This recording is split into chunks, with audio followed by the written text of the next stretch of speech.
Сәлем достар, каналыма қош келдіңіздер. Бүгін біз өте дәмді балғын жүгеріні әзірлейміз. Жасалу жолы өте оңай. Міндетті түрде жасап көріңіздер. Сіздерге ұнайды деген ойдамын. Бізге қажетті ингредиенттер: 4 дана балғын жүгері, 1 стакан сүт, 70 грамм сары май, 2 ас қасық шекер, дәміне қарай тұз. Және де бізге жүгеріні қаптап тұрған жапырақшалары қажет болады. Жүгерілерді орташа бөліктерге бөліп аламыз. Жүгері жапырақшаларының ішкі бөліктерін кастрөлге орналастырамыз.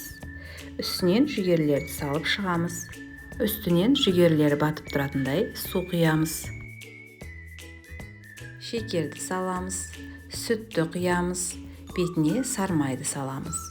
Қақпағын жауып қайнағанша қатты отта, қайнағаннан кейін баяу отта 15-20 минутта пісіріп аламыз. Піскеннен кейін газды өшіріп, жүгерілерді кастрөлде 20 минуттай ұстаймыз. Одан кейін тарелкаға салып, бетіне тұз сеуіп, дастарханға қоя берсеңіздер болады. Ас болсын. Рецепт ұнаса, лайк басып, комментарий қалдырыңыздар. Каналыма тіркелуді ұмытпаңыздар. Келесі кездескенше.